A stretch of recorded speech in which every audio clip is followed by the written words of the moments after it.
ನಮಸ್ಕಾರ ವೀಕ್ಷಕರೇ, ಶುಭೋದಯ. ನೀವು ನೋಡ್ತಾ ಇದ್ದೀರಾ Shri Vinayaka jewellery and silk sarees ಅರ್ಪಿಸುವ ಓಂಕಾರ ಕಾರ್ಯಕ್ರಮ, powered by Omkar foods and beverages. ಬನ್ನಿ ಗುರುಗಳನ್ನ ಕಾರ್ಯಕ್ರಮಕ್ಕೆ ಸ್ವಾಗತಿಸುವ ಸಮಯ ಆಗಿದೆ. ಸ್ವಾಗತಿಸ್ಬಿಡೋಣ. ಶ್ರೀಯುತರು ಖ್ಯಾತ ಜ್ಯೋತಿಷ್ಯರು, ಸಂಖ್ಯಾಶಾಸ್ತ್ರಜ್ಞರು, ಸದಾದೇವಿಯ ಉಪಾಸಕರು ಹಾಗೂ ವೈಬ್ರೇಷನ್ ಗುರುಗಳು, ನಮ್ಮೆಲ್ಲರ ಪ್ರೀತಿಯ ಗುರುಗಳು ಶ್ರೀ ಶ್ರೀ ರವಿಶಂಕರ್ ಗುರುಜಿಯವರು. ಗುರುಜಿ ನಮಸ್ಕಾರ. ಓಂಕಾರ ಕಾರ್ಯಕ್ರಮಕ್ಕೆ ಪ್ರೀತಿಯ ಸ್ವಾಗತ ಗುರುಜಿ ತಮ್ಗೆ. ನಮಸ್ತೆ ಶಂಕರ.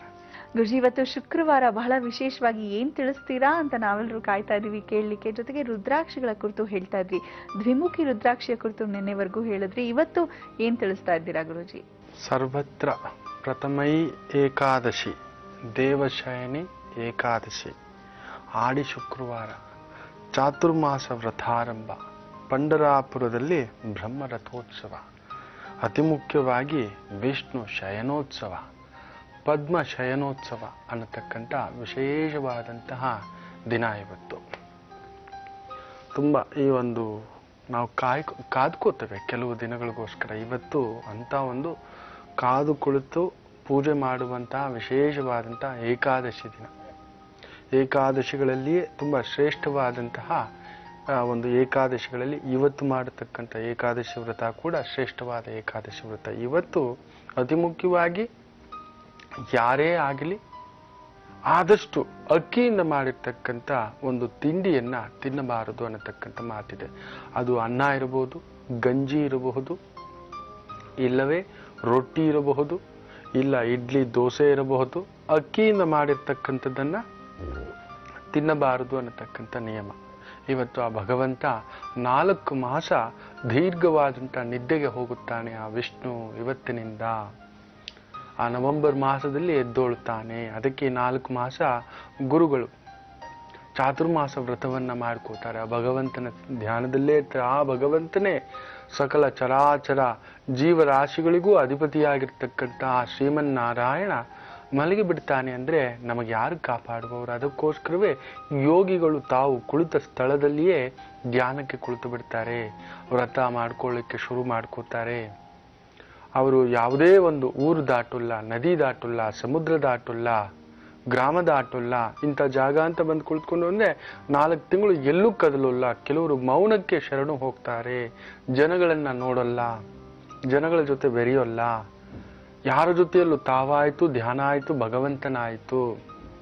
ಈ ಚಾತುರ್ಮಾಸದಲ್ಲಿ ಅತಿ ಮುಖ್ಯವಾಗಿ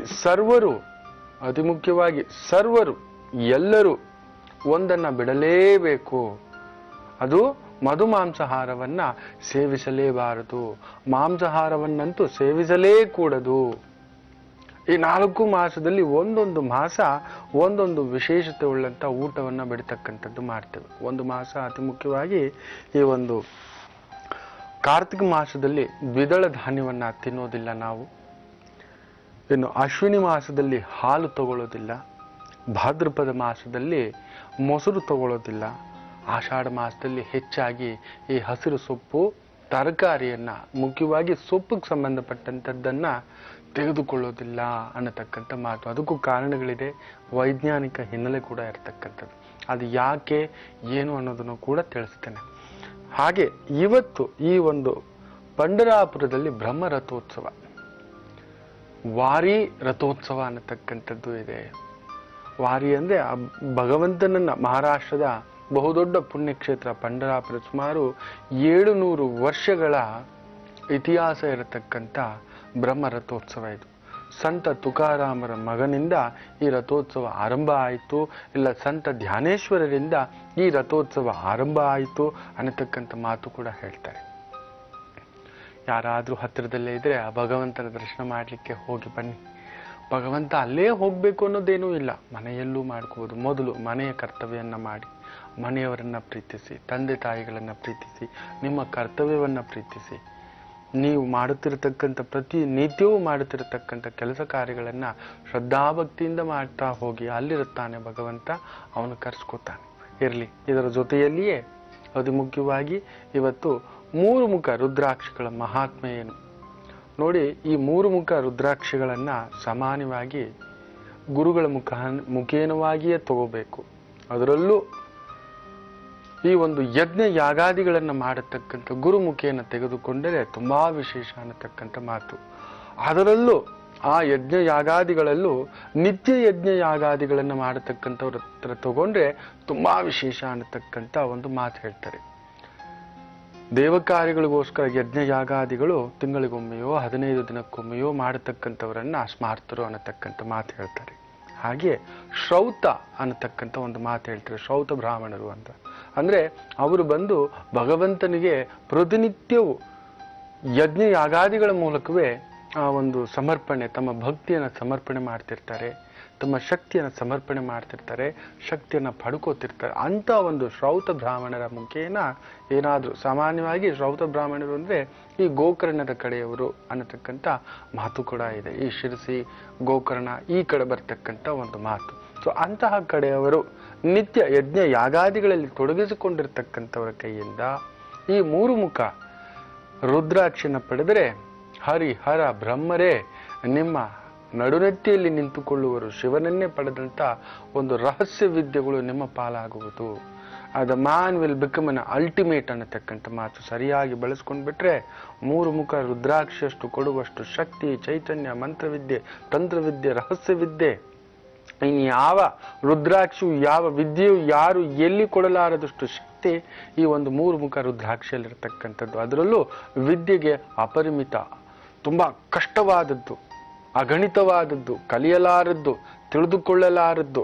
ಅದನ್ನ ತಿಳಿದುಕೊಳ್ಳಬೇಕೆನ್ನುವ ಅವಗಾಹನೆ ಇರತಕ್ಕಂಥವರಿಗೆ ಈ ಒಂದು 3 ಮುಖ ರುದ್ರಾಕ್ಷಿಯನ್ನ ಈ ಶ್ರೌತ ಬ್ರಾಹ್ಮಣರ ಕಡೆಯಿಂದ ಏನಾದರೂ ತೆಗೆದುಕೊಂಡ್ರೆ ವಿಶೇಷವಾಗುವುದು, ಸಿದ್ಧಿಸುವುದು ಅನ್ನತಕ್ಕಂಥ ಮಾತು ಹೇಳ್ತಾರೆ. ಅದ್ರ ಬಗ್ಗೆ ಮಹತ್ತರವಾದಂಥ ಮಾಹಿತಿಗಳನ್ನು ಇವತ್ತು ನಾನು ನಿಮಗೆ ತಿಳಿಸ್ಕೊಡ್ತೇನೆ.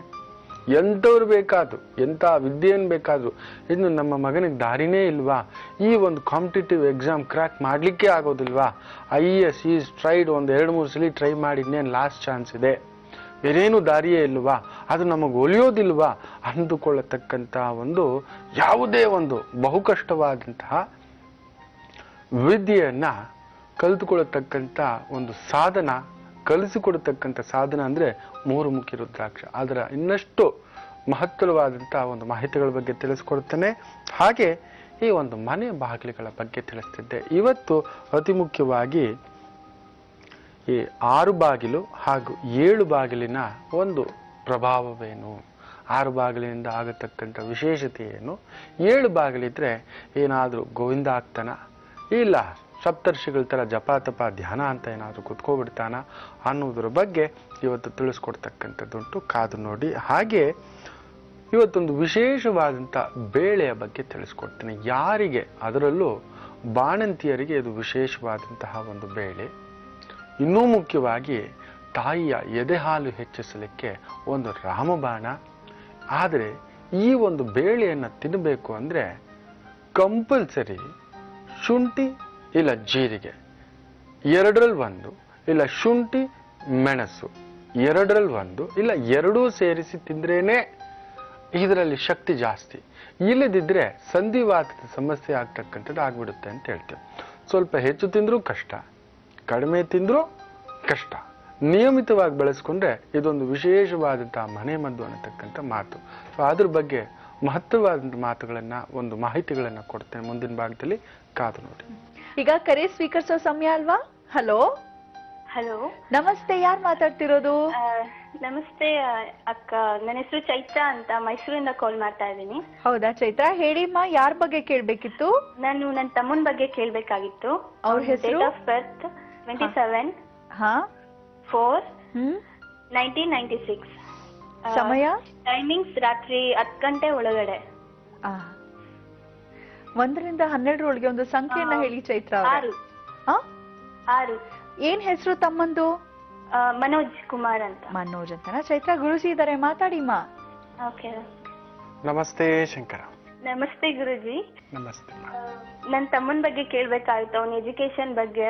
ಅವನ್ ತುಂಬಾನೇ ಕೆಟ್ಟ ಹಾಳಾಗ್ತಾ ಇದ್ದಾನೆ, ಹೊರಗಡೆ ಹುಡುಗರ ಜೊತೆ ಸೇರ್ಕೊಂಡು ಓದ್ತಾ ಇಲ್ಲ. ಅವನು 10th ಪಾಸ್ ಆಗಿದ್ದೆ, ಎಷ್ಟು ಜಸ್ಟ್ ಪಾಸ್ ಆದ. PU ಸೇರ್ಸಿದ್ರೆ ಹಾಳಾಗ್ತಾನೆ ಅಂತ ಡಿಪ್ಲೊಮಾಗ್ ಸೇರಿಸ್ತೀವಿ. ಬಟ್ ಅವ್ನು ಅಲ್ಲಿ ಇನ್ನೂ ಕೆಟ್ಟೋಗಿದ್ದಾನೆ. ಇವಾಗ ಕಾಲೇಜ್ಗೂ ಹೋಗ್ತಾ ಇಲ್ಲ. ಫಸ್ಟ್ ಟೈಮ್ ಎಕ್ಸಾಮ್ ಬರ್ದಿದ್ದಾನೆ. ಸೆಕೆಂಡ್ ಸೆಮ್ ಕೂರ್ಸಿಲ್ಲ ಅವರು, ಅಟೆಂಡೆನ್ಸ್ ಶಾರ್ಟೇಜ್ ಆಗಿದೆ ಅಂತ. ಹ್ಮ್ ಕಾಲೇಜ್ಗೆ ಅಂತ ಹೋಗಿದ್ದಾನೆ, ಬಟ್ ಅಲ್ಲಿ ಕಾಲೇಜ್ ಅಟೆಂಡ್ ಮಾಡಿಲ್ಲ, ಕ್ಲಾಸ್ ಅಟೆಂಡ್ ಮಾಡಿಲ್ಲ. ಹ್ಮ್ ಅವನ್ನ ಬೇರೆ ಕಾಲೇಜ್ಗೆ ಹಾಕ್ತೀವಿ ಅಂದ್ರೆ ಅವ್ನು ಒಪ್ತಾ ಇಲ್ಲ. ಇಲ್ಲ ನಾನು ಅದನ್ನೇ ಮಾಡ್ತೀನಿ ಅಂತಿದ್ದಾನೆ. ಅಲ್ಲಿ ಅಮ್ಮ ತುಂಬಾ ಯೋಚನೆ ಮಾಡ್ತಾರೆ ಅವನ ಬಗ್ಗೆ ಸ್ವಲ್ಪ ಕೇಳ್ಬೇಕಿತ್ತು. ಅವನೀಗ ಮೈಸೂರಲ್ಲಿ ಇಲ್ಲ, ಇಲ್ಲಿದ್ರೆ ಕೆಡ್ತಾನೆ ಅಂತ ತುಂಬಾ ಫೋರ್ಸ್ ಮಾಡಿ ಅವನಿಗೆ ಅಮ್ಮ ಹೊಡೆದು ಇಲ್ಲ ನೀನಿರ್ಬೇಕು ನಾನಿರ್ಬೇಕು ಅಂತ ಅವನ ಬೆಂಗಳೂರು ನಮ್ ಚಿಕ್ಕಮ್ಮನ ಮನೆಗೆ ಕಳ್ಸಿದೀವಿ. ಮುಂದೆ ಏನಾಗ್ತಾನೆ, ಅವನ ಎಜುಕೇಶನ್ ಇದಾನ ಓದ್ತಾನ ಇಲ್ವಾ ಅಂತ ಕೇಳ್ಬೇಕಿತ್ತು. ನೋಡಿ, ಸಾವಿರಾರು ಬಾರಿ ಟಿವಿಲಿ ಹೇಳಿದ್ದಾನೆ, ದಾರಿ ತಪ್ಪಿದ ಮಗ ಕೈ ಜಾರಿಸ್ಬೇಕು, ದಾರಿ ತೋರಿಸದ ಗುರು ಕೈ ಬಿಡಬೇಕು, ಅವ್ರ ಜೊತೆಲಿರಬಾರ್ದು. ಸಾಲ ಮಾಡಿದ ತಂದೆ ಜೊತೆಲಿರಬಾರ್ದು.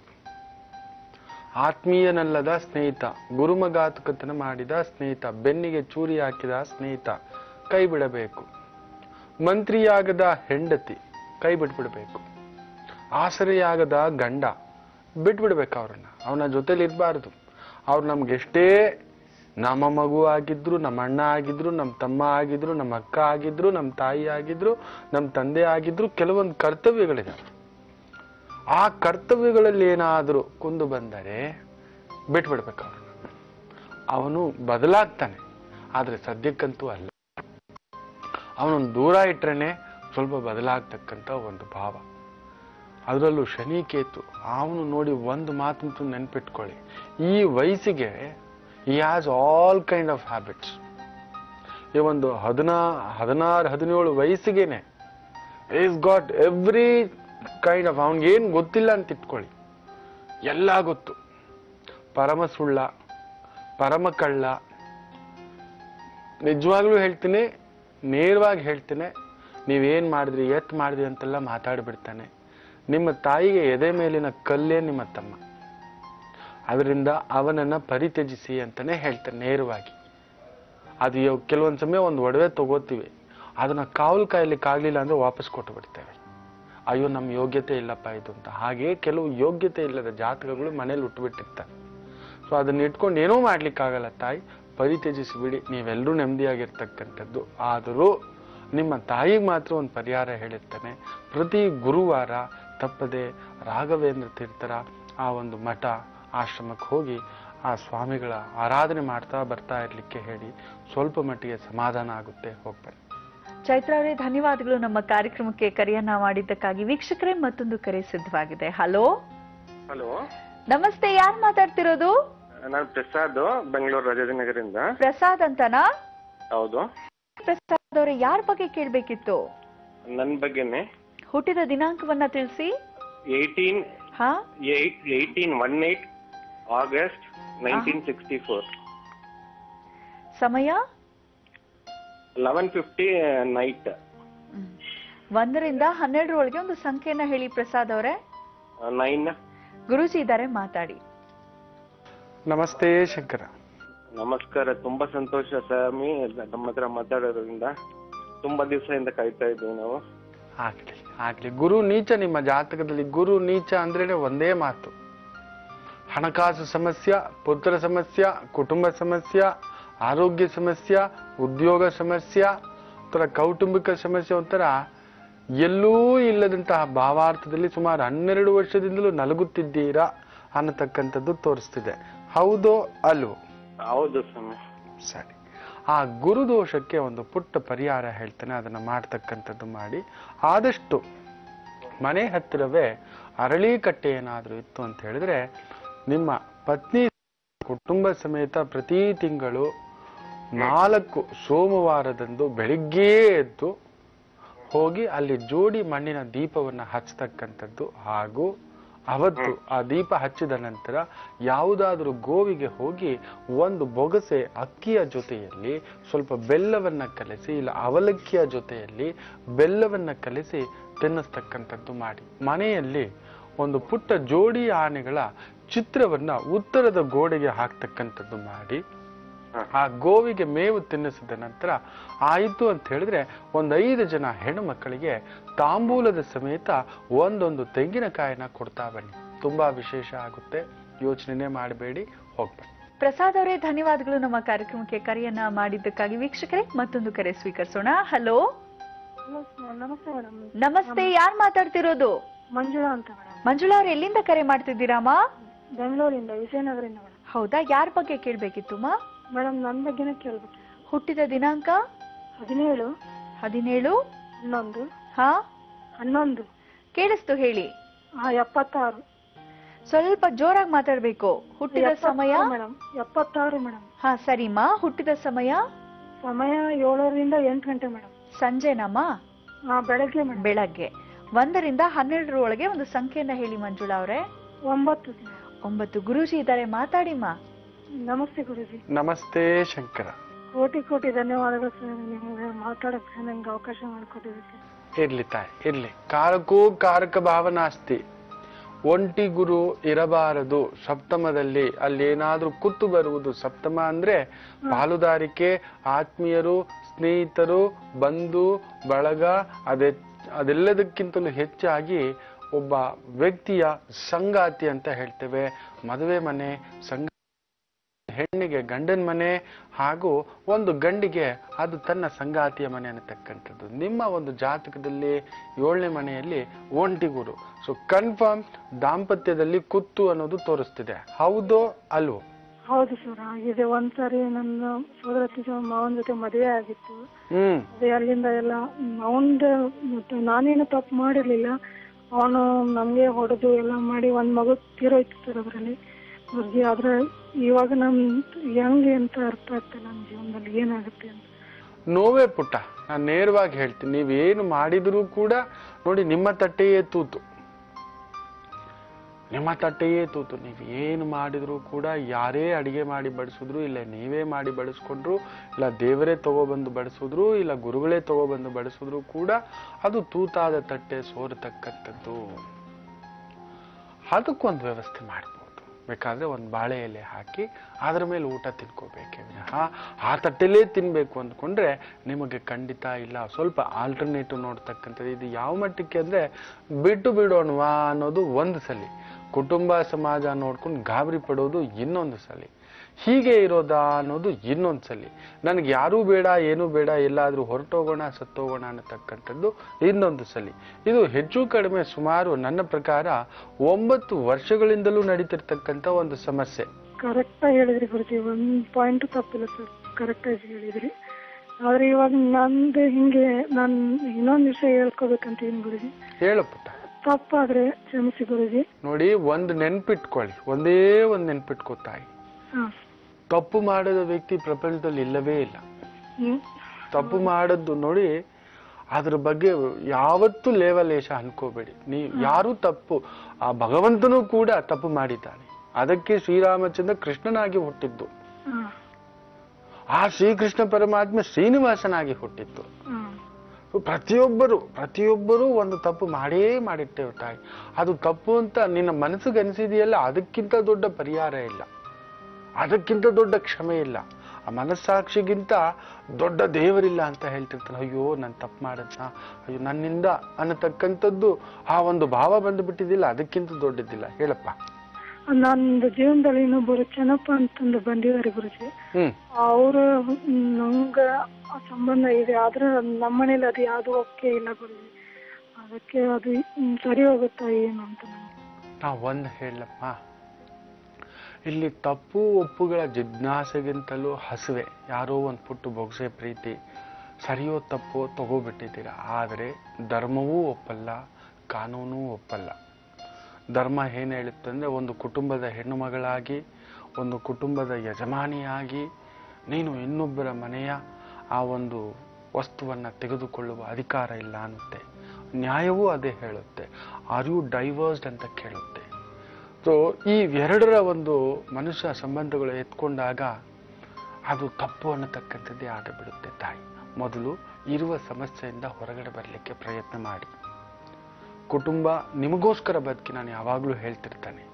ಒಂದು ಕಾಲಘಟ್ಟದವರೆಗೂ ಎಸ್, ಒಂದು 20 ವರ್ಷ, 25 ವರ್ಷ, 30 ವರ್ಷ, 32 ವರ್ಷ, 35 ವರ್ಷ, ಎಸ್ ಯು ಡಿಡ್ ಇಟ್. ನೀವು ಸರಿಪಡಿಸ್ಲಿಕ್ಕೆ ರೆಡಿ ಮಾಡಿದಿರ, ಬಾಗಿಲು ರೆಡಿ ಮಾಡಿದಿರ, ಕಿಟಕಿ ರೆಡಿ ಮಾಡಿ, ಏನು ಮಾಡಿದ್ರು ಮನೇನೆ ಆ ಒಂದು ಪಿಲ್ಲರ್ಗಳೇ ಅಲ್ಲಾಡ್ತಿರ್ಬೇಕಾದಾಗ ಏನು ಮಾಡ್ಲಿಕ್ಕಾಗುತ್ತೆ?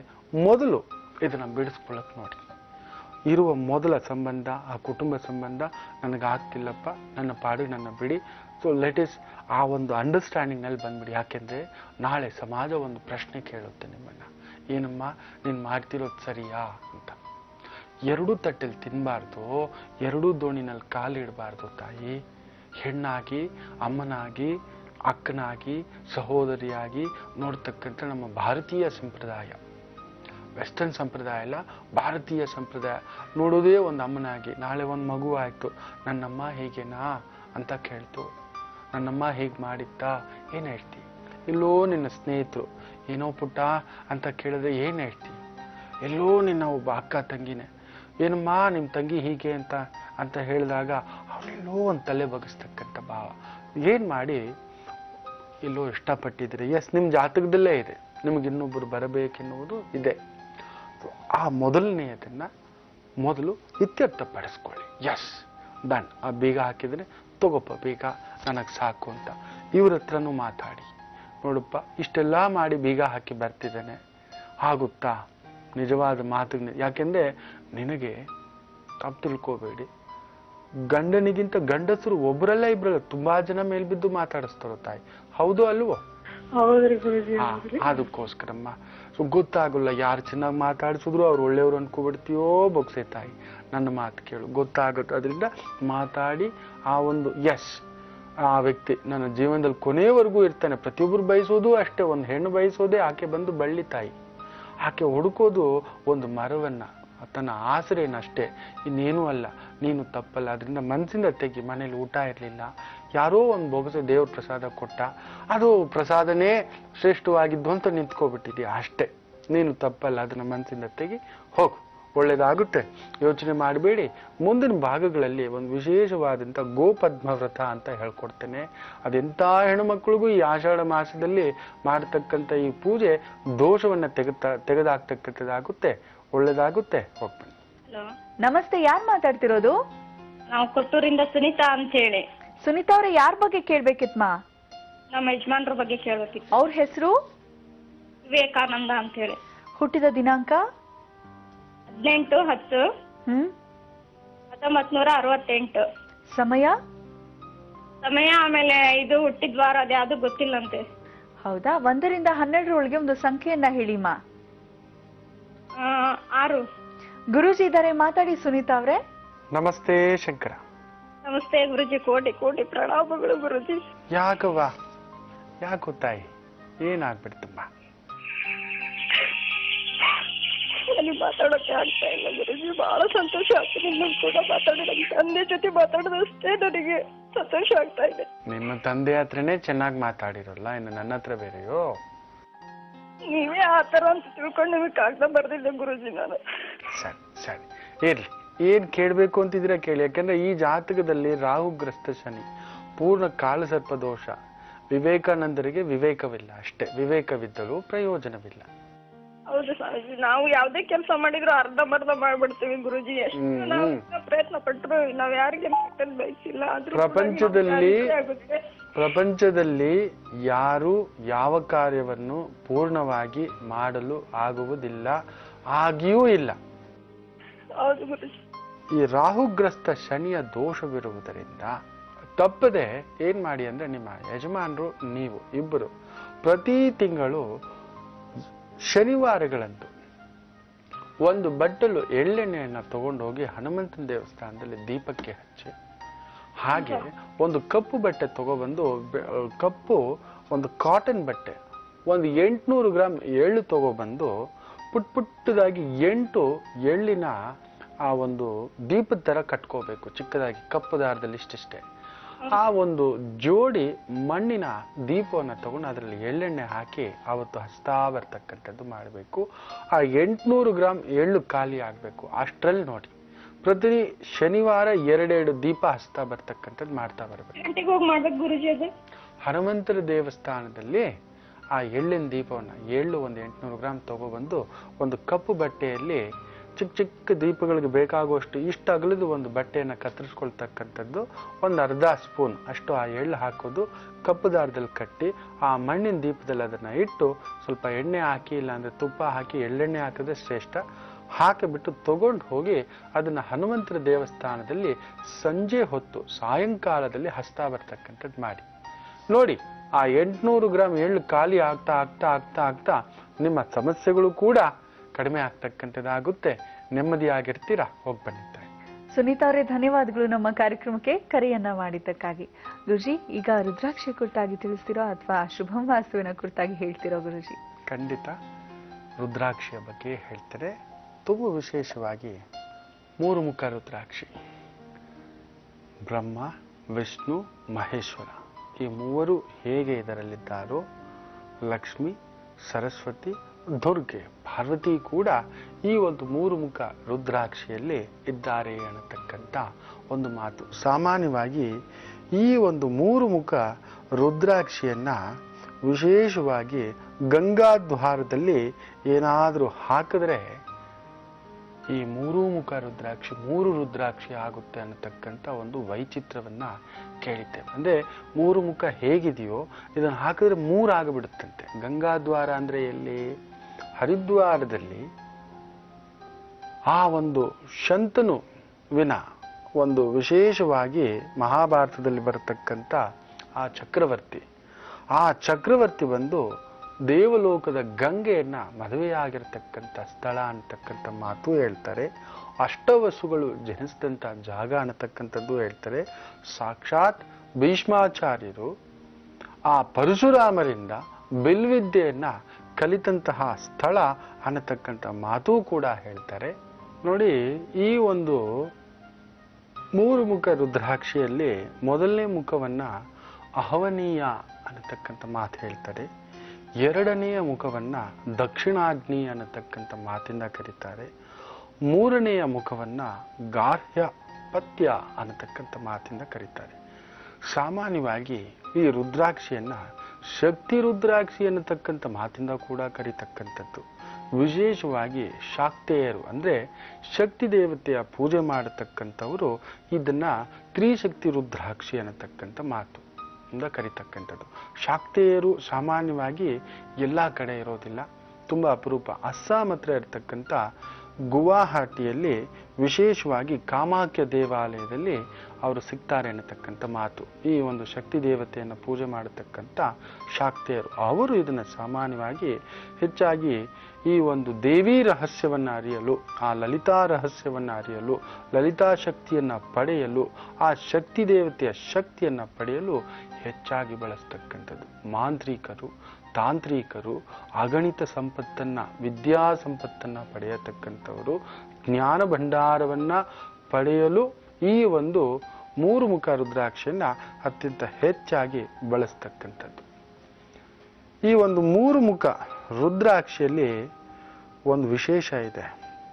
ನಿಮಗೆ ನಂಬಿದ್ರೆ ನಂಬಿ, ಈ 3 ಮುಖ ರುದ್ರಾಕ್ಷಿಯನ್ನ ಒಂದು ತೆಳುವಾದ ಹತ್ತಿನಲ್ಲಿ ಸುತ್ತಬಿಟ್ಟು ಒಂದು ಡಬ್ಬಿಯಲ್ಲಿ, ಮರದ ಡಬ್ಬಿಯಲ್ಲಿ ಇಟ್ಟು ಗಾಳಿ ಹೋಗದಂತೆ ಮುಚ್ಚಿಡಬೇಕು. ಕಡಿಮೆ ಅಂದ್ರೂ 3 ದಿವಸ ಅದನ್ನ ತೆಗಿಬಾರ್ದು ಅನ್ನತಕ್ಕಂಥ ಮಾತಿದೆ. ಆ ನಂತರ ಅದನ್ನ ಮುಟ್ಟು ನೋಡಿದ್ರೆ ಆ ಬೆಚ್ಚಗಿರುತ್ತೆ, ಬಿಸಿಯಾಗಿರುತ್ತೆ ಅನ್ನತಕ್ಕಂಥ ಒಂದು ಮಾತು. ಅಷ್ಟು ಒಂದು ಶಕ್ತಿ ಈ ಒಂದು ಶಕ್ತಿ. ತನ್ನಂತಾನೆ ತನ್ನ ಸುತ್ತಲಿರ್ತಕ್ಕಂಥ ಪರಿಸರವನ್ನು ಕೂಡ ಆ ಒಂದು ಬಿಸಿ ಮಾಡಿಟ್ಟು ಯಾವ ಮಟ್ಟಕ್ಕೆ ಅಂತ ಹೇಳಿದ್ರೆ ಹೆಚ್ಚು ಕಡಿಮೆ ಒಂದು 9 ದಿನ ಇಟ್ಟರೆ ನಿಜವಾದ ರುದ್ರಾಕ್ಷಿ, ಶಾಕ್ತೇಯರು ಬಳಸಿದಂತಹ ತಂತ್ರಸಾರದ ರುದ್ರಾಕ್ಷಿಯನ್ನೇನಾದ್ರೂ ತಂದಿಟ್ಟು ಆ ಒಂದು 9 ದಿನದ ನಂತರ ತೆಗೆದಿಟ್ಟು ನೋಡಿದ್ರೆ ರುದ್ರಾಕ್ಷಿ ಮಾತ್ರ ಪಳ ಪಳ ಪಳ ಪಳ ಪಳ ಅಂತ ಹಾಗೇ ಇರುತ್ತೆ. ಆ ಕಾಟನ್ ಏನ್ ಸುತ್ತಿಟ್ಟಿರ್ತಾರೋ ಪೂರ್ತಿಯಾಗಿ ಕಪ್ಪಾಗಿ ಪುಡಿಯಾಗಿ ಬಿಟ್ಟಿರುತ್ತೆ ಅನ್ನತಕ್ಕಂಥ ಮಾತು. ಅಷ್ಟು ವಿಶೇಷವಾದಂಥ ಶಕ್ತಿ, ತುಂಬಾ ಮೈ ಬೆಚ್ಚಗಿಡತಕ್ಕಂಥದ್ದು. ಅದರಲ್ಲೂ ಬಿ ಪ್ರಾಬ್ಲಮ್ಗೆ ರಾಮಬಾಣ, ಮಕ್ಕಳಾಗದವರಿಗೆ ಮಕ್ಕಳು ಮಾಡಿಸುವ ಒಂದು ಮಹಾ ಕಲ್ಪವೃಕ್ಷ ಅನ್ನತಕ್ಕಂಥ ಒಂದು ಮಾತು ಹೇಳ್ತಾರೆ. ಈ ಒಂದು 3 ಮುಖದ ರುದ್ರಾಕ್ಷಿನ ಸಾಮಾನ್ಯವಾಗಿ ಇದನ್ನು ಯಾರು ಹಾಕ್ಕೊಂಡಿರ್ತಾರೆ ಗೊತ್ತಾ?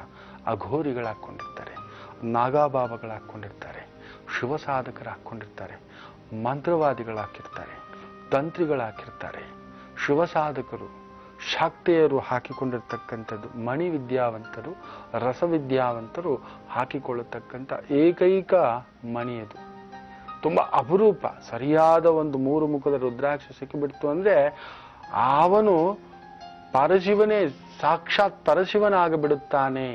ಆ ಪರಶಿವನ ನಟರಾಜನ ರಹಸ್ಯವನ್ನ ಕಂಡುಹಿಡಿಯತಕ್ಕಂಥ ಒಂದು ಶಕ್ತಿ ಆಗಿಬಿಡುತ್ತೆ, ಪಶುಪತಿ ಆಗಿಬಿಡುತ್ತಾನೆ ಅನ್ನತಕ್ಕಂಥ ಮಾತು ಹೇಳ್ತಾರೆ.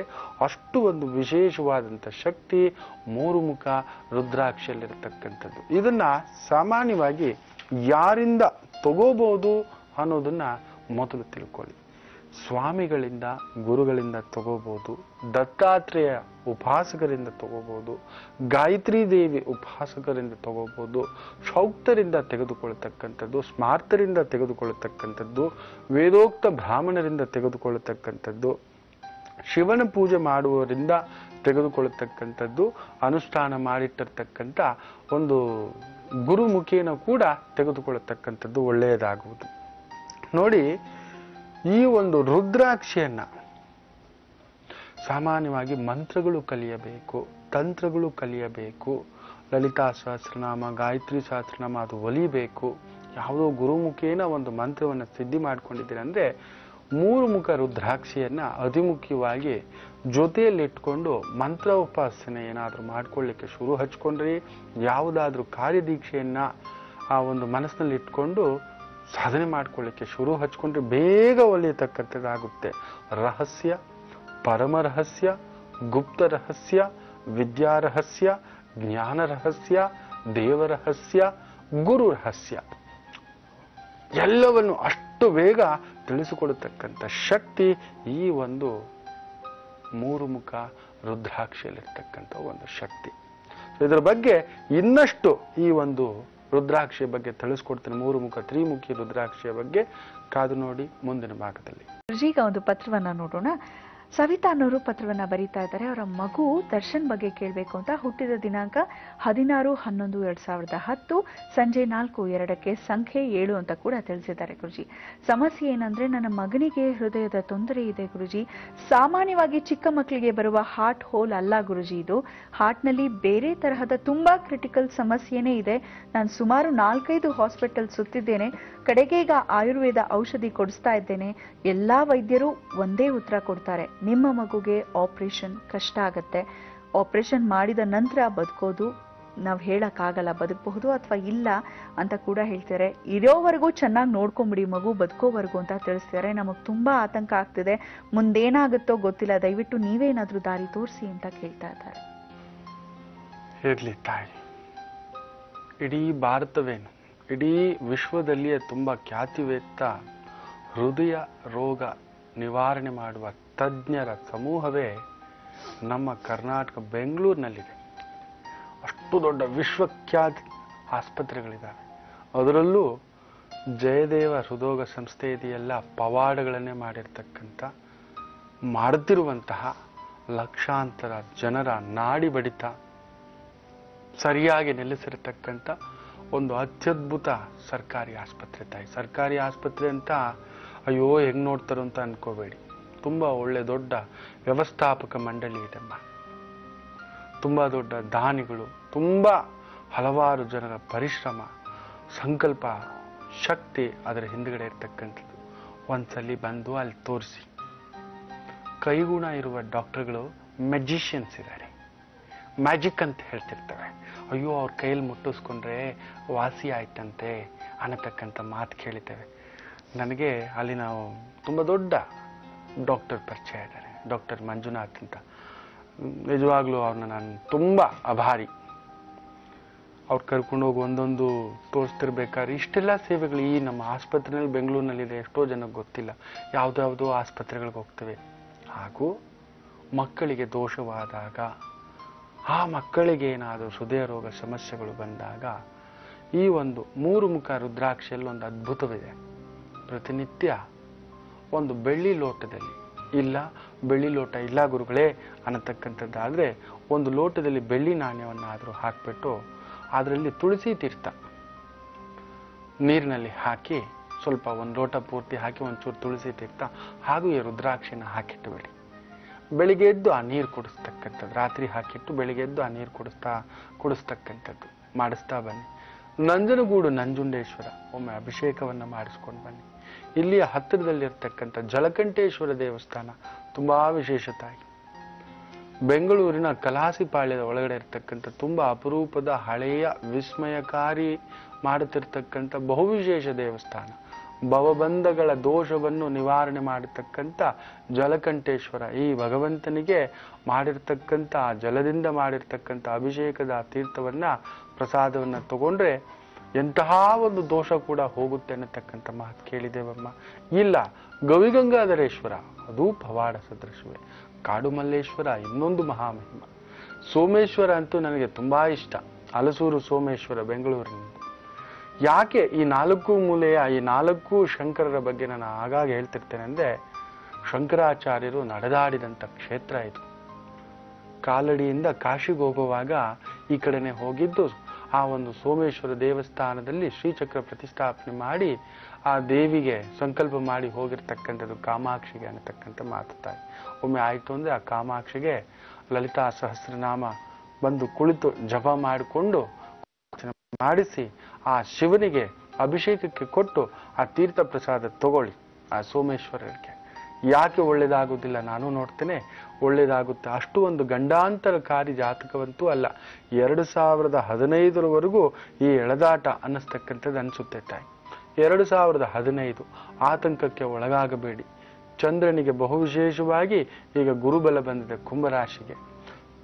ಸ್ವಲ್ಪ ಸ್ಥಿತಿವಂತನಾಗ್ತಾನೆ, ನಿಂತುಕೊಳ್ಳುವ ಮಟ್ಟಕ್ಕೆ ಆ ಸಮಸ್ಯೆಯಿಂದ ಹೊರಗಡೆ ಬರ್ತಕ್ಕಂಥದ್ದು. ಯೋಚನೆ ಮಾಡಬೇಡಿ, ಹೋಗ್ಬನ್ನಿ. ಸವಿತಾ ಅವರೇ, ಆದಷ್ಟು ಬೇಗ ನಿಮ್ಮ ಮಗುವಿನ ಆರೋಗ್ಯ ಸರಿ ಹೋಗ್ಲಿ ಅಂತ ನಾವು ಕೂಡ ಹಾರೈಸ್ತೇವೆ. ಧನ್ಯವಾದಗಳು ಪತ್ರವನ್ನ ಬರೆದಿದ್ದಕ್ಕಾಗಿ. ಗುರುಜಿ ಈಗೇನ್ ತಿಳಿಸ್ತಾ ಇದ್ದೀರಾ ಗುರುಜಿ?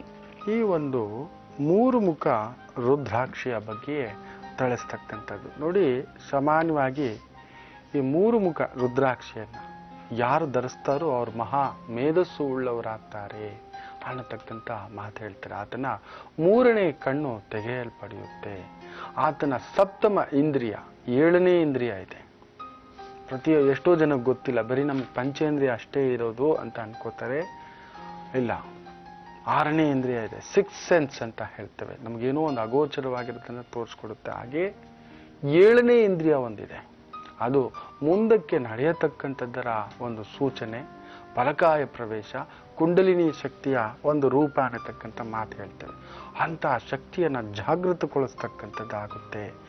ಯಾರು ಅತಿ ಮುಖ್ಯವಾಗಿ ಈ ಒಂದು 3 ಮುಖ ರುದ್ರಾಕ್ಷಿಯನ್ನು ಧರಿಸ್ತಾರೋ ಅವರಿಗೆ ವಿದ್ಯಾದೇವಿ ಸದಾ ಒಲಿಯುತ್ತಾಳೆ, ಶಾರದಾದೇವಿ ಸದಾ ನೆಲೆಸುತ್ತಾಳೆ ಅನ್ನತಕ್ಕಂಥ ಒಂದು ಮಾತಿದೆ.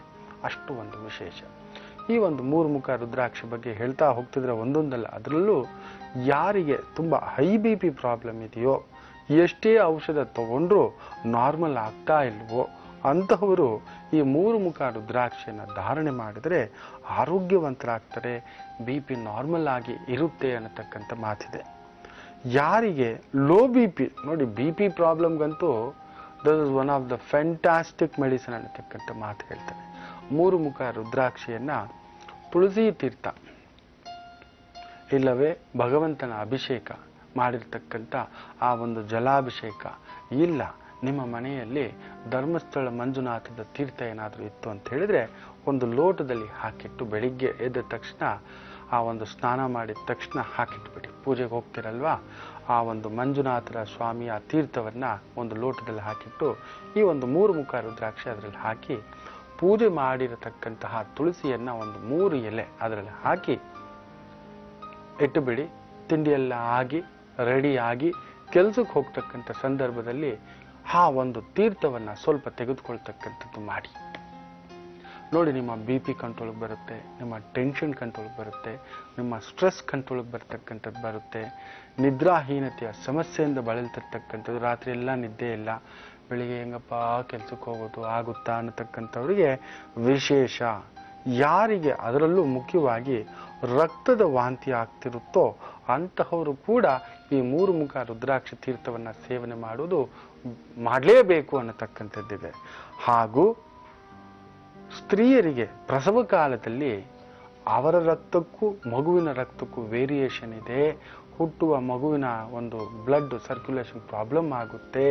ಮಗು ಹೊಟ್ಟೆನಲ್ಲಿ ಯಾಕೋ ಸುತ್ತ ಹಾಕೋಬಿಟ್ಟಿದೆ ಕರುಳು, ಹುಟ್ಟೋ ಮಗುಗೆ ತೊಂದರೆ ಆಗಬಹುದು, ಏನೋ ಡೆವಲಪ್ ಆಗಿಲ್ಲ, ಏನೋ ಕೂತಿದೆ, ಬ್ಲೀಡಿಂಗ್ ಹೆಚ್ಚಾಗಿಬಿಡಬಹುದು, ಎನಿ ಮೂಮೆಂಟ್ ಎನಿಥಿಂಗ್ ಕ್ಯಾನ್ ಆಗಬಹುದು. 9 ತಿಂಗಳಲ್ಲಿ ಹುಟ್ಟುವ ಮಗು 7 ತಿಂಗಳಿಗೆ ಹುಟ್ಟುವ ಸಾಧ್ಯತೆಗಳಿದೆ ಅನ್ನುವಂತಹ ಮಾತು ಹೇಳ್ತಿದ್ದಾರೆ ಡಾಕ್ಟರ್. ಏನಪ್ಪಾ ಮಾಡೋದು ಅಂದುಕೊಳ್ತಕ್ಕಂಥ ಸಂದರ್ಭದಲ್ಲಿ ನಾ ಹೇಳಿದಂಥ ತೀರ್ಥ ಸೇವನೆ, ಆ ಒಂದು ಭಗವಂತನ ತೀರ್ಥದ ಜೊತೆ ತುಳಸಿಯ ಜೊತೆ ಆ ಒಂದು ರುದ್ರಾಕ್ಷಿಯನ್ನ ಇಟ್ಟು ಆ ತೀರ್ಥವನ್ನ ಸೇವನೆ ಮಾಡುವುದರಿಂದ ವಿಶೇಷವಾದಂಥ ಮಗು ಜನನ ಆಗತಕ್ಕಂಥದ್ದಾಗುವುದು. ಅತಿ ಮುಖ್ಯವಾಗಿ ಯಾರಿಗೆ ಹೆಣ್ಣು ಮಕ್ಕಳಿಗೆ ಈ ಒಂದು ಋತುಚಕ್ರದ ಒಂದು ಸಮಸ್ಯೆ ಇದೆ, ಸಿವಿಯರ್ ಬ್ಲೀಡಿಂಗ್ ಪ್ರಾಬ್ಲಮ್ ಆಗ್ತಿದೆ, ಅಂತಹವರು ಕೂಡ ಈ ಒಂದು ತೀರ್ಥವನ್ನ ಸೇವನೆ ಮಾಡುವುದರಿಂದ ಆ ಸಮಯದಲ್ಲಿ ಮಾಡಬಾರದು. ಅದು ನಿಂತ ಮೇಲೆ ಕೆಲವರಿಗೆ 5 ದಿನದ ಒಂದು ಇದು ಪರಿಚಾರಿಕೆ ಪ್ರಕ್ರಿಯೆ, ಆದರೆ 7 ದಿನ 10 ದಿನ ಹೋಗ್ತಿರುತ್ತೆ. ಏನಾಗುತ್ತೆ, ದೇಹದಿಂದ ರಕ್ತ ಹೋಗ್ತಿದ್ರೆ ಮನುಷ್ಯ ಅನಿಮಿಕ್ ಪೇಷಂಟ್ ಆಗ್ಬಿಡ್ತಾನೆ, ಕೃಶ ಆಗ್ಬಿಡ್ತಾನೆ, ಹೆಚ್ಚು ಕಡಿಮೆ ಆಗ್ಬಿಡುತ್ತೆ, ಶಕ್ತಿ ಇರೋದಿಲ್ಲ ಅಂತ ಹೇಳ್ತೇವೆ. ಸೊ ಅದಕ್ಕೋಸ್ಕರ ಆ ಒಂದು 10 ದಿನದ ನಂತರ ಅದು ನಿಂತ ಮೇಲೆ ಈ ಒಂದು ತೀರ್ಥವನ್ನ ಸೇವನೆ ಮಾಡುವುದರಿಂದ ನಿಯಮವಾದಂಥ ಜೀವನ ಆಗುತ್ತೆ. ಅತಿ ಮುಖ್ಯವಾಗಿ ಯಾರಿಗೆ ಸಕ್ಕರೆ ಕಾಯಿಲೆಯಿಂದಾಗಿ ಹುಣ್ಣುಗಳಾಗಿ ಪಾದಗಳಲ್ಲಿ ವಾಸಿಯಾಗ್ತಿಲ್ಲ, ಇಲ್ಲ ದೇಹದಲ್ಲಿ ಗಾಯಗಳಾಗಿ ವಾಸಿಯಾಗ್ತಿಲ್ಲ, ಅಂತಹವರು ಕೂಡ ಈ ಒಂದು 3 ಮುಖ ರುದ್ರಾಕ್ಷಿಯ ಆ ಒಂದು ತೀರ್ಥ ಸೇವನೆ ಮಾಡುವುದರಿಂದ ಆ ಗಾಯಗಳು ವಾಸಿಯಾಗುತ್ತವೆ ಅನ್ನತಕ್ಕಂಥ ಮಾತು. ಹಾಗೆ ಬೆನ್ನಿನಲ್ಲಿ ನೀರು ತುಂಬಿಕೊಂಡು ಬೆನ್ನು ಪಣಿ ಬಂದಿದ್ದರೆ, ರಾಜಪಣಿ ಬಂದಿದ್ದರೆ, ಬೆನ್ನಿನಿಂದ ನೀರು ಸೋರುತ್ತಿದ್ದರೆ, ಹುಣ್ಣುಗಳು ಕುರುಗಳಾಗಿ ನೀರು ಸೋರುತ್ತಿದ್ದರೆ ಅಂತಹವರು ಈ ಒಂದು 3 ಮುಖ ರುದ್ರಾಕ್ಷಿಯ ಆ ತೀರ್ಥ ಸೇವನೆಯನ್ನು ಮಾಡುವುದರಿಂದ ಈ ಸಮಸ್ಯೆಯು ಬೇಗ ದೂರವಾಗತಕ್ಕಂಥದ್ದು ಆಗುವುದು ಅನ್ನತಕ್ಕಂಥ ಮಾತು ಹೇಳ್ತಾರೆ. ಸೊ ಪ್ರಯತ್ನ ಮಾಡಿ. ಇನ್ನಷ್ಟಿದೆ ಈ 3 ಮುಖ ರುದ್ರಾಕ್ಷಿ ಬಗ್ಗೆ ಹೇಳಬೇಕು ಅಂದ್ರೆ ಆಯ್ತು ಅಂದ್ರೆ ನಾಳಿನ ಸಂಚಿಕೆಯಲ್ಲಿ ಇನ್ನಷ್ಟು ಮಾಹಿತಿಗಳನ್ನು ಕೊಡ್ತೇನೆ, ಕಾದು ನೋಡಿ. ಗುರುಜಿ, ಈಗ ನಾವೆಲ್ಲರೂ ಕಾಯೋ ಸಮಯ ದಿನವೂ ಕೂಡ ರಾಶಿಗಳ ಕುರಿತಾಗಿ ತಿಳ್ಕೊಳ್ಳಿಕ್ಕೆ ಏನ್ ಹೇಳ್ತೀರಾ? ಖಂಡಿತ. ರಾಶಿಗಳಿಗೂ ಮೊದಲು ವಿಶೇಷವಾಗಿ ಈ ಒಂದು ಚಾತುರ್ಮಾಸ ಆರಂಭ ಆಗಿದೆ. ಈ 4 ಮಾಸದಲ್ಲಿ ಸಾಮಾನ್ಯವಾಗಿ ನಾವು ಹಸಿರು ಸೊಪ್ಪು ಸ್ವಲ್ಪ ಹೆಚ್ಚಾಗಿ ಬಳಸೋದಿಲ್ಲ, ಅದರಲ್ಲೂ ಆಷಾಢ ಮಾಸದಲ್ಲಿ. ಆನಂತರ ಈ ಭಾದ್ರಪದ ಮಾಸದಲ್ಲಿ ಮೊಸರು ಹೆಚ್ಚಾಗಿ ಸೇವಿಸೋದಿಲ್ಲ, ಅಶ್ವಿನಿ ಮಾಸದಲ್ಲಿ ಹಾಲು ತಗೊಳ್ಳಲ್ಲ, ಕಾರ್ತಿಕ ಮಾಸದಲ್ಲಿ ದ್ವಿದಳ ಧಾನ್ಯ ತಗೊಳ್ಳೋದಿಲ್ಲ. ಕಾರಣ ಇಷ್ಟೇ, ಈಗೆಲ್ಲ ಏನಾಗಿರುತ್ತೆ ಅಂದರೆ ಆ ಗಾಳಿ ಮಳೆ ಕೊಚ್ಚೆ ಜಾಸ್ತಿ, ಅಲ್ಲಲ್ಲಿ ಸಂತಾನೋತ್ಪತ್ತಿಯ ಸಮಸ್ಯೆ, ಈ ಒಂದು ಕ್ರಿಮಿಕೀಟಗಳೆಲ್ಲ ಹೊಟ್ಟು ಮೊಟ್ಟೆಗಳಿಟ್ಟಿರ್ತವೆ ಗಿಡಗಳ ಮೇಲೆ, ಸೊಪ್ಪುಗಳ ಮೇಲೆ ಎಲ್ಲ. ನೋಡಿ, ನಾವೊಂದು ಕೊತ್ತಂಬರಿ ಸೊಪ್ಪು ಕೂಡ ತಗೊಂಡು ನಾವು ಪ್ರತಿನಿತ್ಯ ಅಡುಗೆಗೆ ಬಳಸ್ತೇವೆ. ಆದರೆ ಎಷ್ಟೋ ಜನಕ್ಕೆ ಗೊತ್ತಿಲ್ಲ, ಕೊತ್ತಂಬರಿ ಸೊಪ್ಪನ್ನ ಸುಮ್ಮನೆ ಫ್ಯಾಷನ್ಗೆ ಕಟ್ ಮಾಡಿಬಿಟ್ಟು ಅಡುಗೆ ಆದಮೇಲೆ ಹಿಂಗೆ ಒದರಿಸ್ತಾರೆ. ಹಂಗೆ ಹಾಕುವ ಹಾಗೇ ಇಲ್ಲ. ಅದರಷ್ಟು ಡೇಂಜರ್ ಇನ್ಯಾವುದೂ ಇಲ್ಲ ಅಂತ ಎಷ್ಟೋ ಜನಕ್ಕೆ ಗೊತ್ತಿಲ್ಲ. ಚೆನ್ನಾಗಿ ಬೇಯಿಸಬೇಕು, ಇಲ್ಲ ಉಪ್ಪು ನೀರಲ್ಲಿ ಚೆನ್ನಾಗಿ ನೆನೆಸಿ ತೊಳೆದು ಆಮೇಲೆ ಅದನ್ನು ಕಟ್ ಮಾಡಿ ಮೇಲೆ ಒದರಿಸ್ಬೋದೇನೋ. ಅದು ಬಿಸಿನೀರಲ್ಲಿ ಚೆನ್ನಾಗಿ ಉಪ್ಪು ಹಾಕಿ ಅದ್ರಲ್ಲಿ ನೆನೆಸ್ಬೇಕು. ಯಾಕೆಂದರೆ ಈ ಒಂದು ಕೊತ್ತಂಬರಿ ಸೊಪ್ಪನ್ನು 90% ಬೆಳೆಸೋದೇ ಕೊಚ್ಚೆ ನೀರಲ್ಲಿ. ಅಲ್ಲಿ ಏನೇನೋ ಸೊಳ್ಳೆಗಳು ಅದು ಇದು ಡೆಂಗು ಬರ್ತಕ್ಕಂಥವೆಲ್ಲ ಹೋಗಿ ಕಾಲರ ಮಲೇರಿಯಾ ಬರ್ತಕ್ಕಂಥ ಕ್ರಿಮಿಕೀಟಗಳೆಲ್ಲ ಹೋಗಿ ಕೂತ್ಕೊಂಡು ಮೊಟ್ಟೆಗಳಿಟ್ಟಿರ್ತವೆ. ಗೊತ್ತಿಲ್ಲ, ಉಪ್ಪಿಟ್ಟು ಮಾಡ್ತೀರಾ ಮೇಲೆ ಹಿಂಗೆ ಉದುರಿಸ್ತೀರಾ, ಚಿತ್ರಾನ್ನ ಮಾಡ್ತೀರಾ ಮೇಲೆ ಉದುರಿಸ್ತೀರಾ. ದಿಸ್ ಇಸ್ ವಾಟ್ ಫ್ಯಾಷನ್, ನೋಡ್ಲಿಕ್ಕೆ ಚೆನ್ನಾಗಿ ಕಾಣಿಸ್ಬೇಕು ಅಂತ. ಇಲ್ಲವೇ ಇಲ್ಲ, ಗೊತ್ತೇ ಇಲ್ಲ. ನೋಡಿ, ನಾವು ಮಾಡ್ತಕ್ಕಂಥ ಒಂದು ಸಣ್ಣ ಎಡವಟ್ಟು. ಬಟ್ ಈ ಒಂದು ಆಷಾಢ ಮಾಸದಲ್ಲಿ ಅದು ಜಾಸ್ತಿ ಎಲ್ಲ ಸೊಪ್ಪುಗಳ ಮೇಲೆ ಎಲ್ಲ.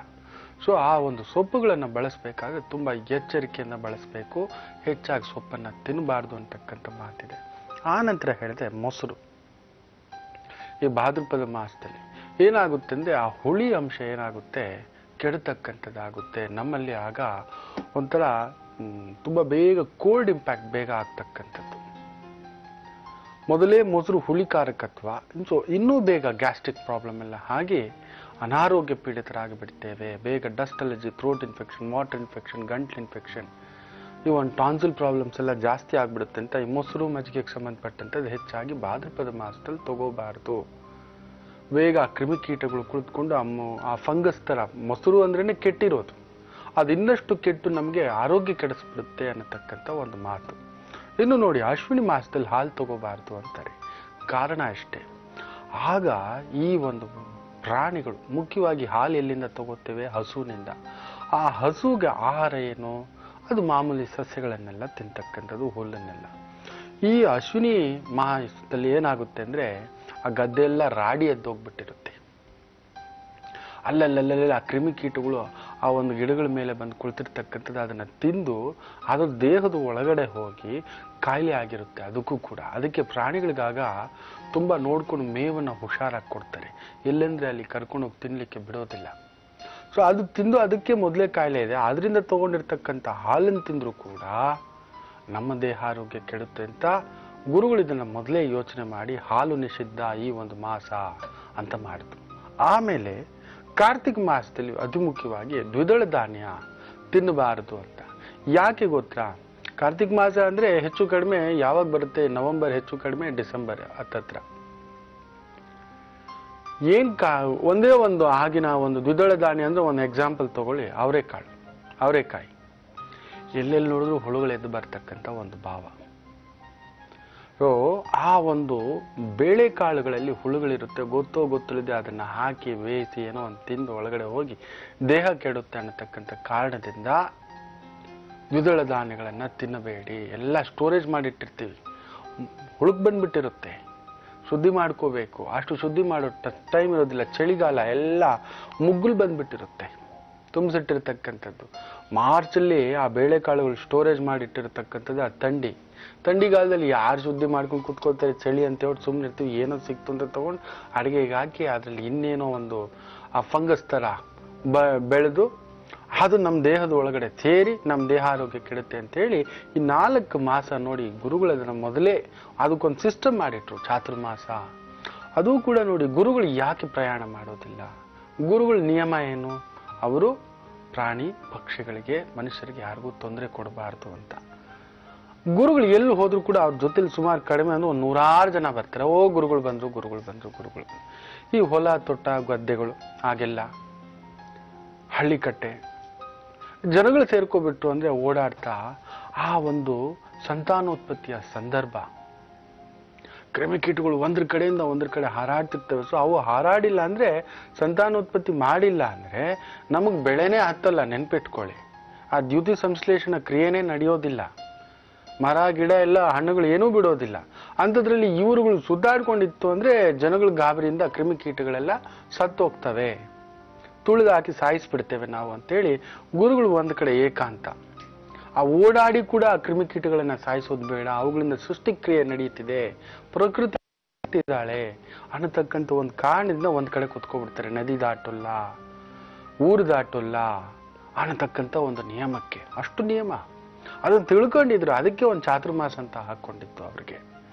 ಇದನ್ನು ತಿಳ್ಕೊಳ್ದೆ ಏನೋ ಮಾಡ್ತಾರಪ್ಪ ಅವ್ರು ಏಕಾಂತದಲ್ಲಿ ಕೂತ್ಕೊಬಿಟ್ಟವ್ರು ಹಾಗೆ ಹೇಗೆ ಅಂತ ಅನ್ಕೋತೀರ ಅಷ್ಟೇ.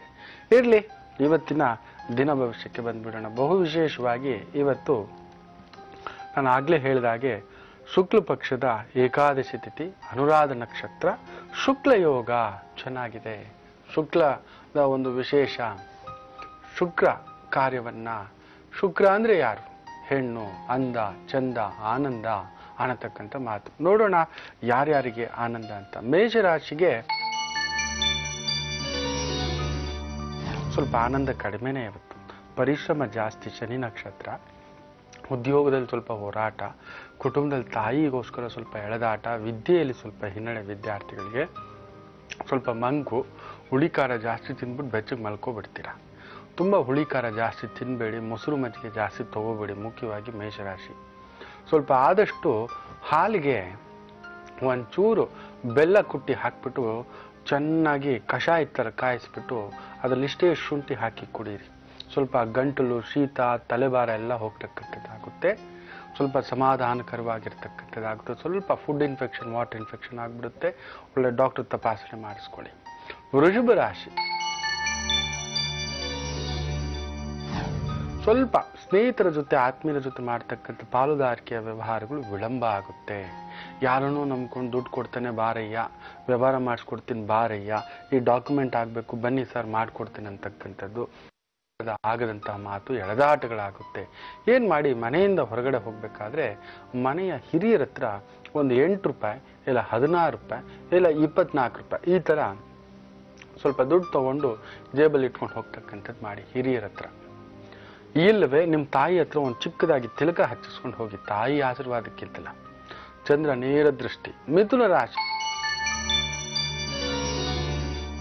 ಪ್ರಯಾಣ ನಷ್ಟ, ಉದ್ಯೋಗ ನಷ್ಟ, ವ್ಯವಹಾರ ನಷ್ಟ, ವೃದ್ಧಿ ನಷ್ಟ, ಏನಾದ್ರೂ ಕಿರಿಕಿರಿ. ಇವತ್ತು ಜಗನ್ಮಾತೆ ರಾಜರಾಜೇಶ್ವರಿ ದೇವಸ್ಥಾನಗಳಿದ್ರೆ ಎಲ್ಲಿಯಾದ್ರೂ ಹತ್ತಿರದಲ್ಲಿ ಕಮಲವನ್ನ ತಗೊಂಡು ಹೋಗಿ ಆ ದೇವಿಯ ಪಾದಕ್ಕೆ ಸಮರ್ಪಿಸಿ.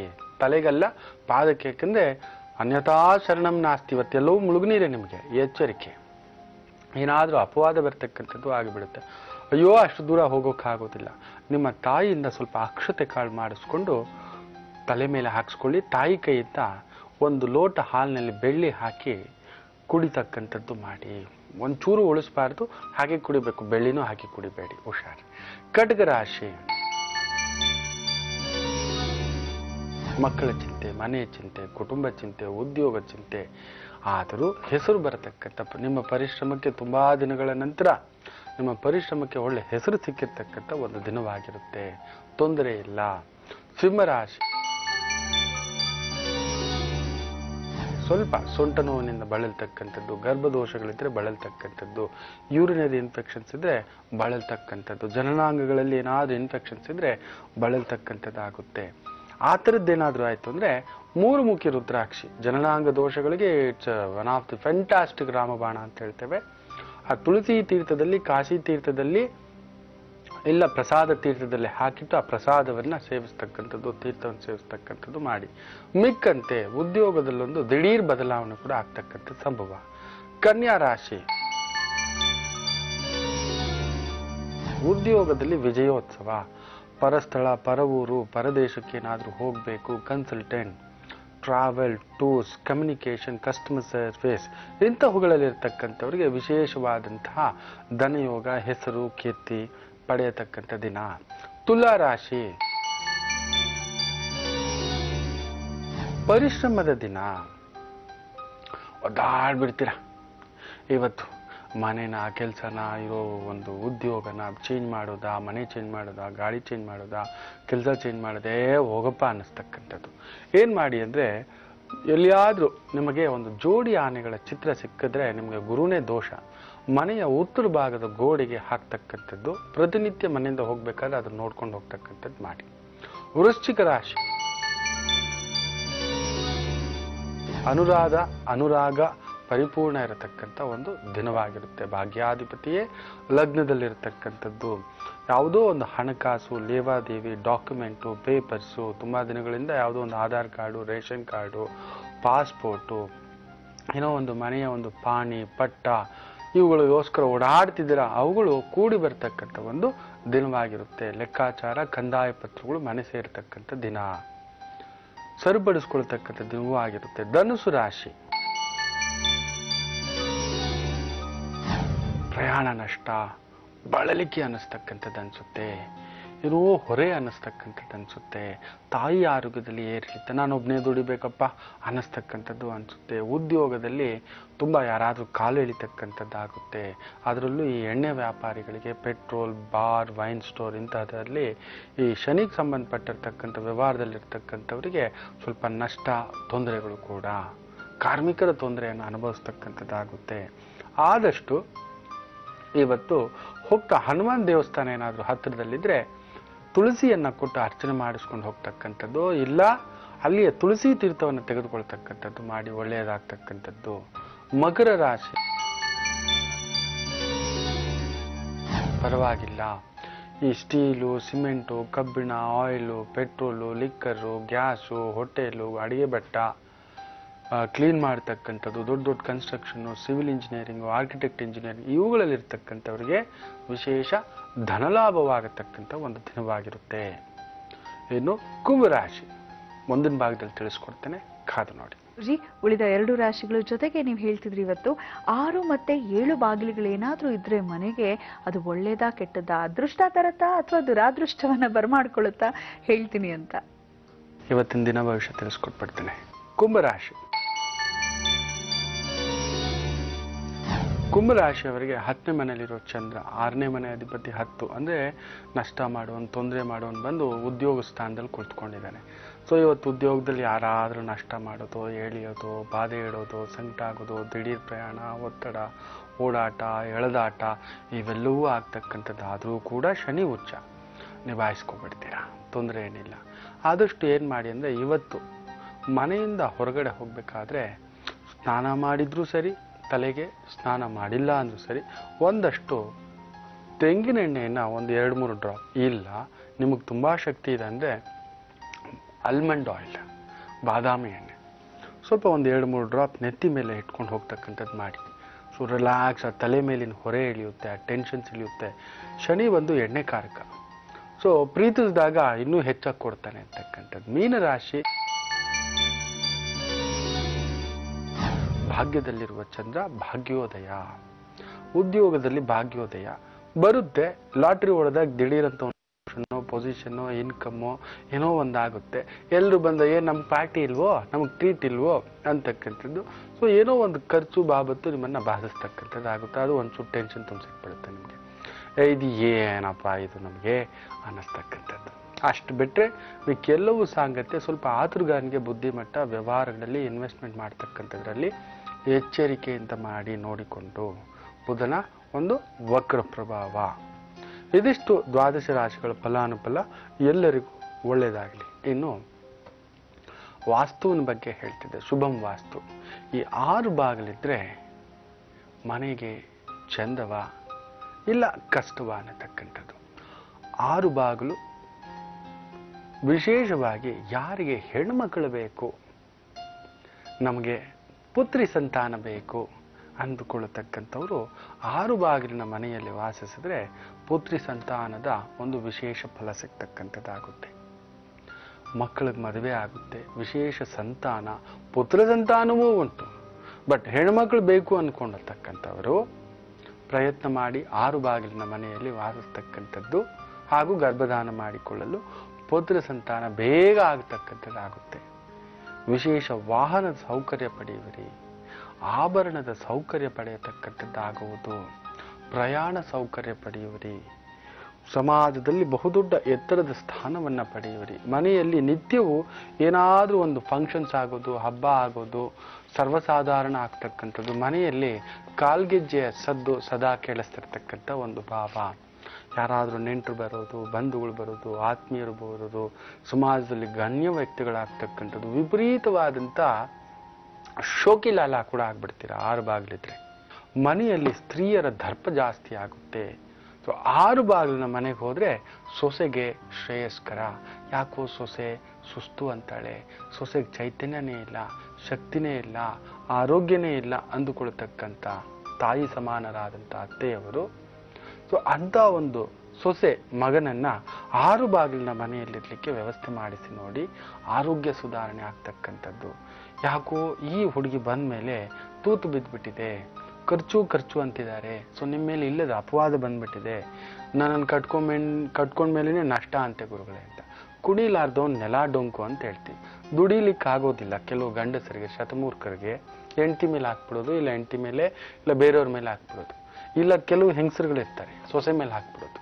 ಅವಳನ್ನ ತಗೊಬಂದೋ ಸ್ವಾಮಿ ಸರ್ವನಾಶ ಆಗ್ಬಿಟ್ಟು, ಅವಳು ಬಂದ್ಮೇಲೆ ನನ್ನ ಚಿಕ್ಕ ಮಗ ಹೋಗ್ಬಿಟ್ಟ, ನಮ್ಮ ಮಾವ ಹೋಗ್ಬಿಟ್ಟ, ನಮ್ಮ ಯಜಮಾನ್ರು ಹೋಗ್ಬಿಟ್ರು, ನಿನ್ನ ಗಂಡನಿಗೆ ಹೋಗೋದಕ್ಕೆ ಸಮಯ ಬಂದಿತ್ತು, ಪಾಪ ನಿಮ್ಮ ಸೊಸೆ ಮೇಲೆ ಹಾಕ್ಬಿಡೋದು. ಈ ಥರ ಇರ್ತಾರೆ ಕೆಲವರು ಪಾಷಂಡಿಗಳು ಅಂತ ಹೇಳ್ತೇವೆ ಅಂಥವ್ರನ್ನ. ಅಂಥ ಒಂದು ದುರ್ಬುದ್ಧಿ ಇರತಕ್ಕಂಥವ್ರನ್ನ ಕೂಡ ಇಂಥ 6 ಬಾಗಿಲ ಮನೆಯಲ್ಲಿಟ್ಟರೆ ಒಟ್ಟು ಕುಟುಂಬ ಆಗುತ್ತೆ, ಅಭಿವೃದ್ಧಿಯ ಒಂದು ಪಥದತ್ತ ನಡೆಯತಕ್ಕಂಥದ್ದು ಆಗುತ್ತೆ. ಆದರೆ ಒಂದೇ ಒಂದು ದೋಷನಪ್ಪ, ತಪ್ಪು ತಿಳ್ಕೊಬೇಡಿ, ಕೊನೆಯದಾಗಿ ಗುರುಜಿ ಫಿಟ್ಟಿಂಗ್ ಇಟ್ಟರು ಅಂತ ಮಾತ್ರ ಅನ್ಕೋಬೇಡಿ. 6 ಬಾಗಿಲಲ್ಲಿದ್ದರೆ ಸ್ವಲ್ಪ ಅಮ್ಮವ್ರ ಗಂಡಂದ್ರೆ ಆಗ್ತೀರಾ ಅಷ್ಟು ಮಾತ್ರ ಹೇಳಿರ್ತೇನೆ. ಮನೆ ಯಜಮಾನ್ರು ಹೆಂಡತಿ ಮಾತು ಕೇಳಬೇಕಷ್ಟೆ. ಅವಳ ಕೈ ಜಾಸ್ತಿ ನಡೆಯುತ್ತೆ. ಅಯ್ಯೋ ನಾವೆಲ್ಲರೂ ಅಮ್ಮವ್ರ ಗಂಡಂದ್ರೆ ಅವೆಲ್ಲ ತಲೆ ಕೆಡ್ಸ್ಕೋಬೇಡಿ. ಎಲ್ಲರೂ ಅಷ್ಟೇ, ಮದುವೆ ಆದ್ಮೇಲೆ ಒಂದಲ್ಲ ಒಂದು ಹಂತದಲ್ಲಿ ನಾವು ಕೇಳಲೇಬೇಕು, ಕೇಳಿಲ್ಲ ಅಂದ್ರೆ ಹೊಟ್ಟೆ ತುಂಬ ಊಟ ಇಲ್ಲ. ಇದು ನಿಜವೇ ಇರ್ಲಿ. ಈ ಒಂದು ಕೊನೆಗೆ ಮನೆ ಮದ್ದಿನ ಬಗ್ಗೆ ಬಂದ್ಬಿಡೋಣ. ಒಂದು ವಿಶೇಷವಾದಂಥ ಬೇಳೆ ಬಗ್ಗೆ ಹೇಳ್ತಾನೆ. ಇದನ್ನ ಹೆಚ್ಚಾಗಿ ಬಳಸಿದ್ರೂ ಸ್ವಲ್ಪ ಏರುಪೇರು. ಅದರಲ್ಲೂ ಈ ಬೇಳೆಗೆ ಅತಿ ಮುಖ್ಯವಾಗಿ ಶುಂಠಿ ಮೆಣಸು ಸೇರಿಸಿಯೇ ಅಡುಗೆ ಮಾಡ್ಕೊಂಡು ತಿನ್ಬೇಕು, ಇಲ್ಲ ಖಾದ್ಯ ಮಾಡ್ಕೊಂಡು ತಿನ್ಬೇಕು ಅಂತ ಹೇಳಿದ್ದೆ. ಇನ್ಯಾವುದೂ ಅಲ್ಲ, ಉದ್ದಿನ ಬೇಳೆ. ಇಲ್ಲದಿದ್ದರೆ ಇದರಿಂದ ವಾಯು ಪ್ರಕೋಪಗಳು ಜಾಸ್ತಿ ಆಗ್ತಕ್ಕಂಥದ್ದು. ವಾತದ ಒಂದು ಪ್ರಕೃತಿ ಇರತಕ್ಕಂಥ ಬೇಳೆ ಇದು. ಇದರಿಂದ ಸಂಧಿವಾತದ ಸಮಸ್ಯೆ ಇರತಕ್ಕಂಥವ್ರು ಸಾಮಾನ್ಯವಾಗಿ ಉದ್ದಿನ ಬೇಳೆಯನ್ನ ಹೆಚ್ಚಾಗಿ ಬಳಸಲೇಬಾರದು. ಆದರೆ ಕರೆಕ್ಟಾಗಿ ಇದನ್ನು ಆಯುರ್ವೇದ ಪದ್ಧತಿಯ ರೀತಿಯಲ್ಲಿ, ಶಾಸ್ತ್ರ ರೀತಿಯಲ್ಲಿ ಏನಾದರೂ ಸರಿಯಾಗಿ ಬಳಸ್ಕೊಂಡು ಬಿಟ್ರೆ ಉದ್ದಿನ ಬೇಳೆಯ ಕಟ್ಟು ಸಾರನ್ನ, ಇಲ್ಲ ಆ ಒಂದು ಉದ್ದಿನ ಎಣ್ಣೆಯನ್ನ ಕೀಲು ನೋವು ಹಾಗೂ ನೋಡಿ ಅದನ್ನ ಹೆಚ್ಚು ಕಡಿಮೆ ಮಾಡಿಕೊಂಡ್ರೆ ಸಂಧಿವಾತ ಬರುತ್ತೆ. ಕರೆಕ್ಟಾಗಿ ಬಳಸ್ಕೊಂಡ್ರೆ ಇದೇ ಉದ್ದಿನ ಎಣ್ಣೆ ಕೀಲು ನೋವು ಹಾಗೂ ಸಂಧಿವಾತಗಳಿಗೆ ರಾಮಬಾಣವಾಗಿ ನಿಲ್ಲತಕ್ಕಂಥ ಒಂದು ಶಕ್ತಿ ಇರತಕ್ಕಂಥ ಬೇಳೆ. ಅದರಲ್ಲೂ ಉದ್ದಿನ ಸೇವನೆ ಅತಿಮುಖ್ಯವಾಗಿ ಮಲಮೂತ್ರ ದೋಷಗಳಿಂದ ಬಳಲ್ತಿರ್ತಕ್ಕಂಥವರಿಗೆ ವಿಶೇಷವಾದಂಥ ರಾಮಬಾಣ. ಮಲಬದ್ಧತಾ ಸಮಸ್ಯೆ ಇರತಕ್ಕಂಥವರಿಗೆ ಉದ್ದನ್ನು ಸ್ವಲ್ಪ ಹೆಚ್ಚಾಗಿ ಅಡಿಗೆಯಲ್ಲಿ ಬಳಸ್ಕೊಳ್ಳೋದ್ರಿಂದ ಸಮಸ್ಯೆಯನ್ನು ನಿವಾರಣೆ ಮಾಡ್ಕೋಬೋದು. ಬಾಣಂತಿಯರಿಗೆ ಎದೆ ಹಾಲನ್ನು ಹೆಚ್ಚಿಸೋದಕ್ಕೆ ಇದೊಂದು ವಿಶೇಷವಾದಂಥ ಅದ್ಭುತವಾದಂಥ ಮನೆಮದ್ದು. ಸೊ ಆ ಉದ್ದಿನ ಕಾಳು ಕಟ್ಟು ಸಾರು, ಇಲ್ಲ ಉದ್ದಿನ ಕಾಳನ್ನು ಹೆಚ್ಚಾಗಿ ಸ್ವಲ್ಪ ನೆನೆಸ್ಬಿಟ್ಟು ಆ ಉದ್ದಿನ ಕಾಳಿಗೆ ಚಿಕ್ಕದಾಗಿ ಜೀರಿಗೆ, ಮೆಣಸು, ಶುಂಠಿ ಹಾಕಿ ಒಂಚೂರು ರಸಂ ಥರ ಮಾಡ್ಕೊಂಡು ತಿನ್ನುವುದರಿಂದ, ಬೇಳೆ ಸಾಂಬಾರು ಮಾಡಿ ತಿನ್ನೋದ್ರಿಂದ ಎದೆ ಹಾಲನ್ನು ಹೆಚ್ಚುತ್ತೆ. ಅಮ್ಮಂದರು ಇನ್ನಷ್ಟು ಒಳ್ಳೆ ಅಮ್ಮಂದರು ಹಾಕ್ತಾರೆ ಅನ್ನತಕ್ಕಂಥ ಒಂದು ಮಾತು. ಹಾಗೆ ಬಳಸ್ತಿದ್ದೀವಂತ ಹೆಚ್ಚಾಗೆಲ್ಲ ಬಳಸಲಿಕ್ಕೆ ಹೋಗಬಾರದು. ಈ ಒಂದು ಉದ್ದಿನ ಬೇಳೆ ಬಗ್ಗೆ ಇನ್ನಷ್ಟಿದೆ. ಅದರಲ್ಲೂ ದೇಹಶಕ್ತಿ, ವೀರ್ಯಶಕ್ತಿ, ಅಂಡಾಣು ಶಕ್ತಿ ಹಾಗೂ ಮೂತ್ರಕೋಶ ದೋಷಗಳಿಗೆ ಹೋಗ್ಲಿಕ್ಕೆ ಅದನ್ನ ಇನ್ನೊಂದು ದಿನ ಯಾವತ್ತಾದ್ರೂ ನಾನು ನಿಮಗೆ ಇನ್ನಷ್ಟು ಪರಿಹಾರಗಳು ಇದ್ರ ಬಗ್ಗೆ ತಿಳಿಸ್ಕೊಡ್ತೇನೆ. ಕಾದು ನೋಡಿ. ಒಳ್ಳೇದಾಗ್ಲಿ. ಹೋಗ್ಬನ್ನಿ. ನಮ್ಮ ಕಾರ್ಯಕ್ರಮಕ್ಕೆ ಆಗಮಿಸಿ ಇಷ್ಟೆಲ್ಲ ಒಳ್ಳೆಯ ಮಾಹಿತಿಯನ್ನ ನೀಡಿದ್ದಕ್ಕಾಗಿ ಧನ್ಯವಾದಗಳು. ನಮಸ್ತೆ ಶಂಕರ. ವೀಕ್ಷಕರೇ, ಹೊರಡೋ ಹೊತ್ತಾಗ್ತಿದೆ. ಮತ್ತೆ ಸಿಗೋಣ ನಾಳೆ ಬೆಳಗ್ಗೆ 8 ಗಂಟೆಗೆ ಓಂಕಾರ ಕಾರ್ಯಕ್ರಮದಲ್ಲಿ. ಹೋಗ್ಬರೋದಾ? ನಮಸ್ಕಾರ.